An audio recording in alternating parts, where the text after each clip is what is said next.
The first tremor hit just before dawn.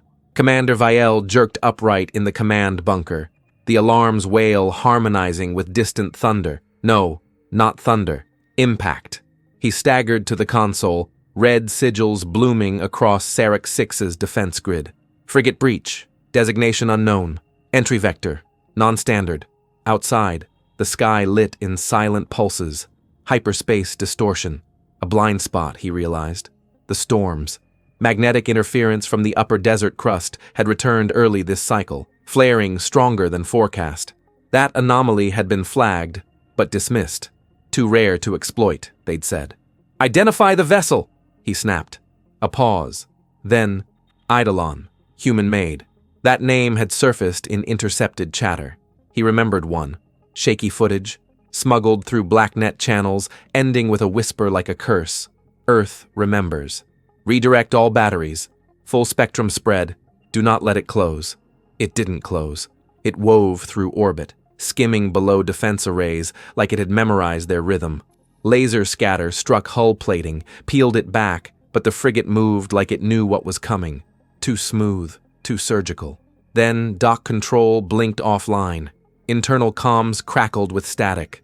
Vael watched systems shut down in cascading failure. Something was inside. They were already aboard. Deploy Black Tier. Full lockdown. Isolate networks. But the breach had started hours before. Quiet code, hidden in a logistics update 2 cycles ago. Data stolen during a routine inspection of a border outpost.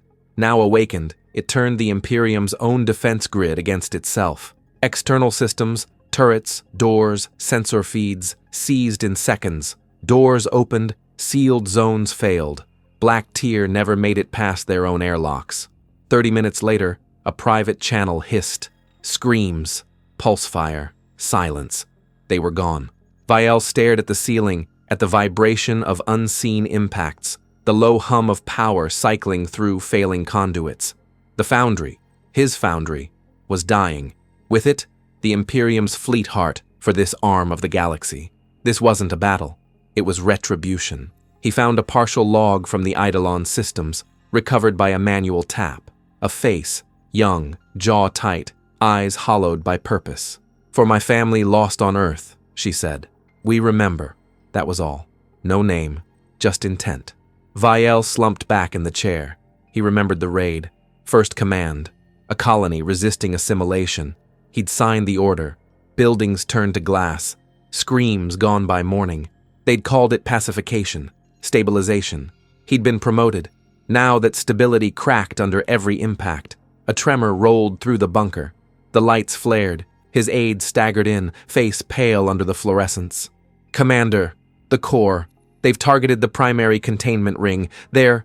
Then came the flash. Even this deep beneath Sarruk VI's sands, he saw it. Monitors flared white. Pressure slammed bulkheads. One burst. The room hissed, then stilled. Somewhere far above, orbit disintegrated. The foundry's antimatter core, normally suspended for containment, had ruptured. The Eidolon, already ablaze, had rammed through the weakened underbelly at low orbital altitude. Not random, not reckless. Designed. They'd studied schematics, maybe bribed someone, maybe just learned. He pulled up a map. Damage spread across the upper atmosphere. Radiation clouds rose fast, pulled into storm bands. The tethered particle intake systems, once used to cool the foundry, had backfed into Sarruk's jet streams, seeding fire across the sky. A dozen red alerts pulsed on the periphery of the screen. Simultaneous attacks, other foundries, other nodes. The Eidolon was only one. Humanity, dispersed, shattered, had become something else. A network of grief and fury. Outside, the desert burned. Black ash rode hot wind from the north. It would reach them soon. Hours, maybe less. Vael stood. His limbs felt heavy. Gravity hadn't changed. He had. All of this, he muttered, for Earth. But it wasn't Earth. It was what they'd created. Through silence, through doctrine, through the belief that order could overwrite memory. His aide had stopped breathing. The screens dimmed. Life support faltered. Static replaced command feeds. Radiation levels breached tolerances.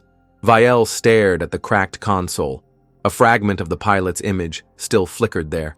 She didn't look angry. She looked tired. Outside, lightning bloomed in the poisoned sky. Inside, Commander Vael waited in the silence of his world's end.